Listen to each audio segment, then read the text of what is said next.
Awesome.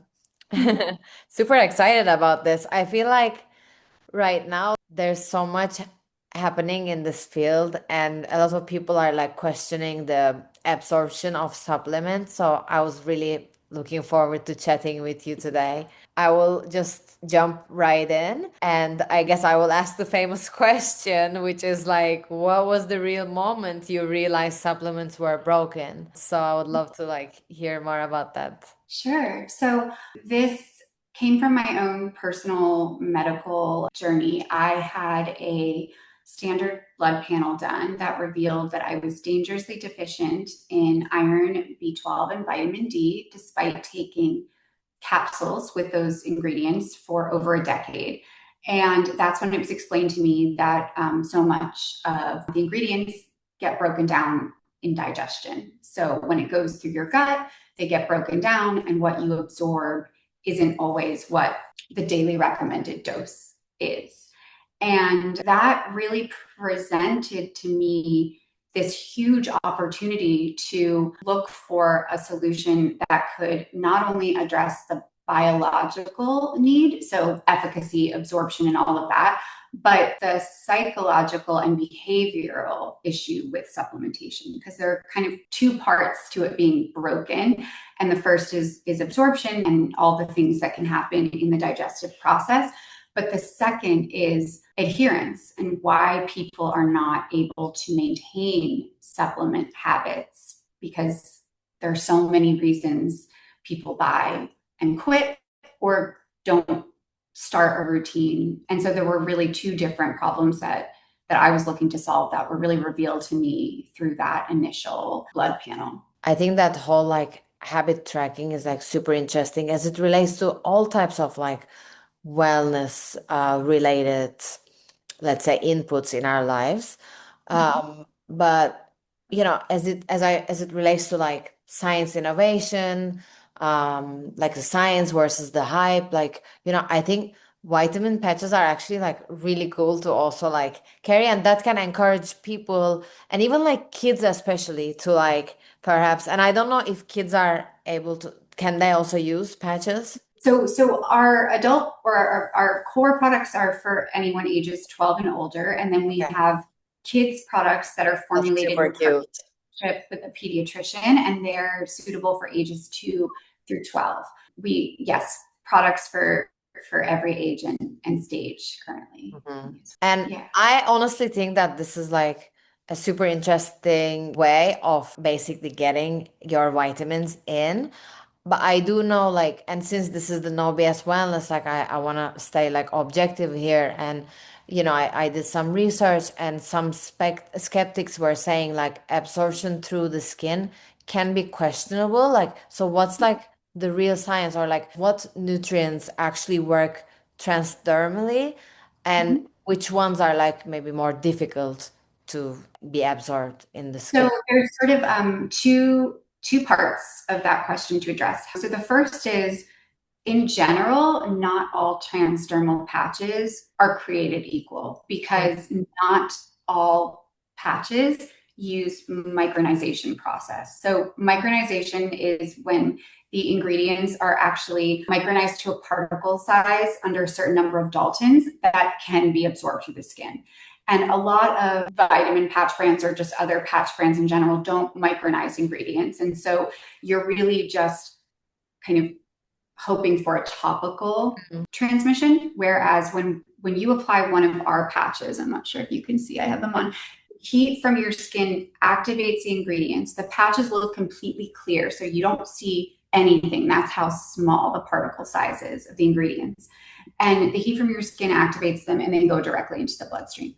So that's the first difference. And the micronization process happens in a medical facility. So it isn't a standard operating procedure. That's the first differentiation between us and just transdermal patches in general that are on the market.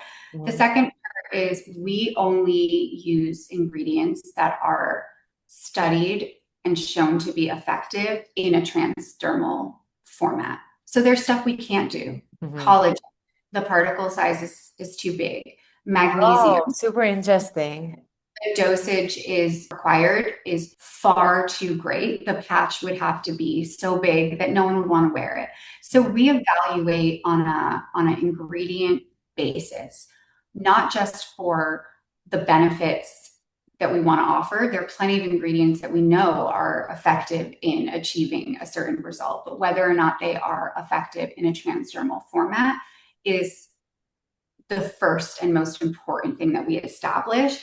And then we establish the safety, efficacy. And if it's not equal to or better than another format, we won't do it. So even if we can show that we can do it, we don't want to just offer you a product that we know is better in another format. And magnesium is a perfect example of that. You know, there's stuff that we can't do now, and maybe we'll be able to do it later. But right now we let the science and dictate, you know, what goes in a patch.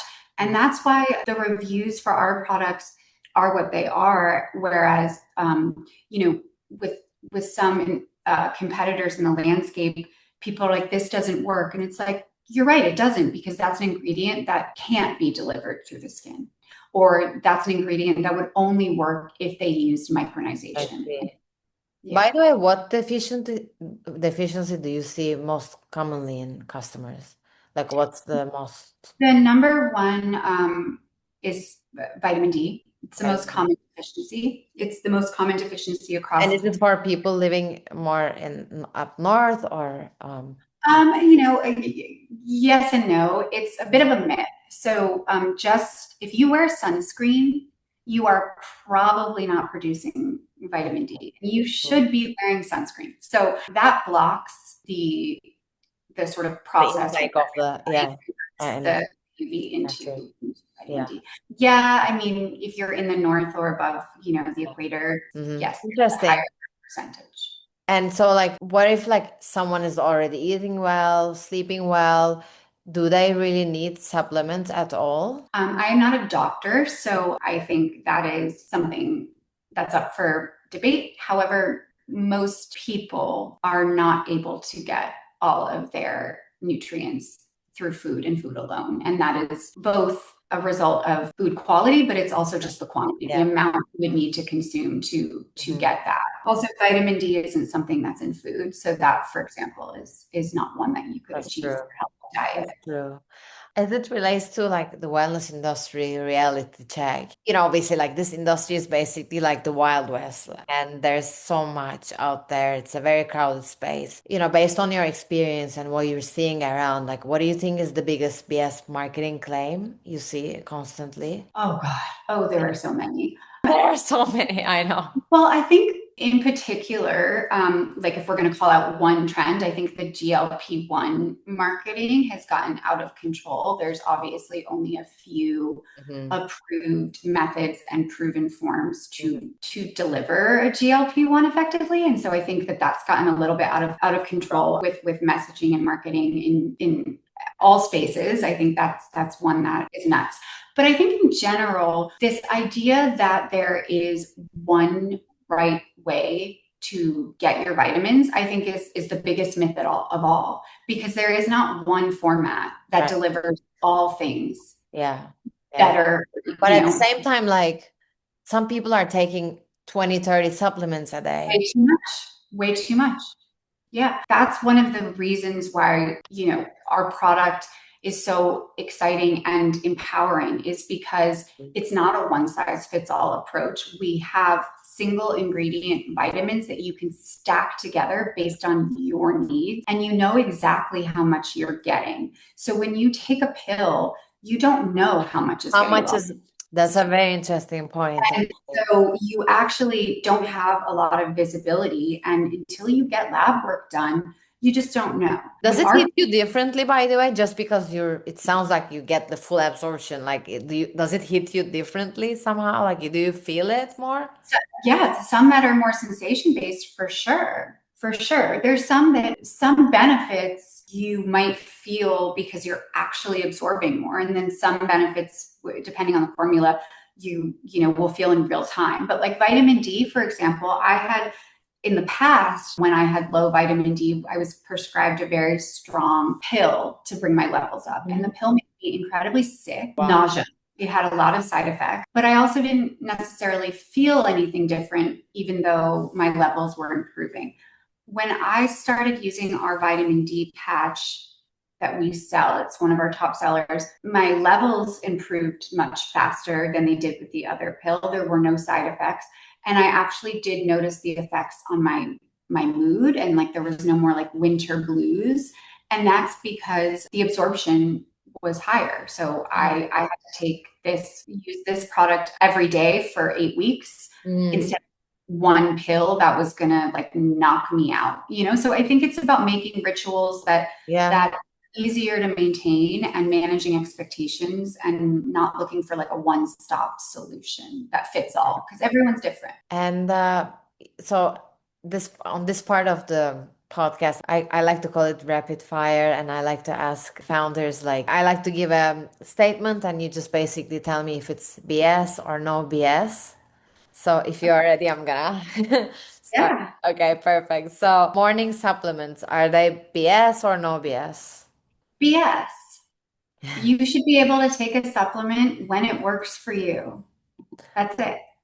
Collagen powders, BS or no BS? Collagen powder. Yeah, I think it is the format that is most effective. Yeah. NAD injections, Yeah. BS or no BS? Not BS. Multivitamins, BS or no BS? Depends on the format, but a little bit BS. Yeah. Biohacking stacks with 15 supplements BS. You don't need that many. and wearable supplements. Not BS. Proven effective. I am the proof. Yeah. In fact, I just had my lab work done yesterday, and it's kind of amazing. I have not taken a single pill in 4 years, except for like a seed-free probiotic, because we can't do that in vitamin. And this is the most consistent that my levels of iron, B12, vitamin D, ferritin, all of it are within that healthy range. And so they work. It's not BS. No BS. I No love it. BS. Thank you. No BS. So before we close up, is there anything I should be asking you? Anything that you would like to share or add, or how people can find you, where they can find you? I mean, I don't know if you think it would be helpful if there's any more questions that someone might have around patches in general or around the products we offer. Totally. I know you don't like to get too much into the selling of it all, so only one. I like to keep it more on the science part of it, which I think is super interesting.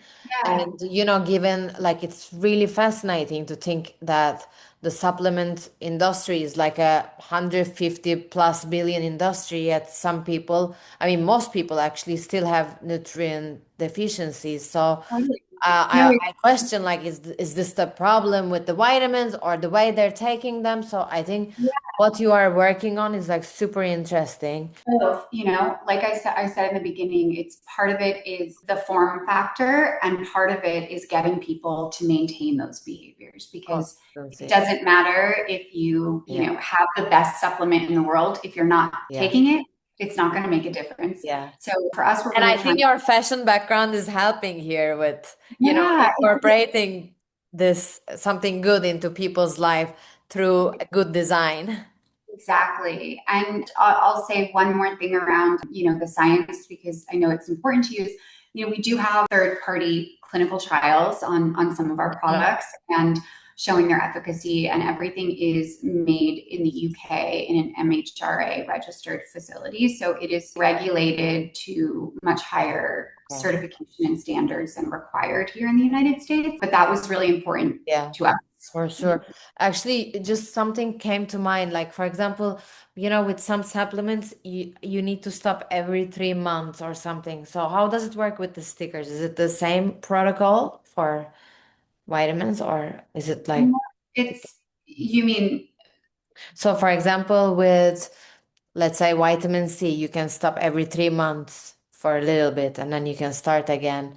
Or with, I don't know, like with certain vitamins, basically, you need to take a break. And with so yeah, like I know that with certain vitamins, like vitamin C, we don't have, but vitamin D, for example, like you don't want to get above the upper safe limit. So obviously you want to monitor your blood work, but the good thing about this is like our clinical trials have shown that it helps increase and maintain levels without getting you into that upper safe limit. So, like any vitamin, you want to track your levels and you want to make sure you're not taking too many.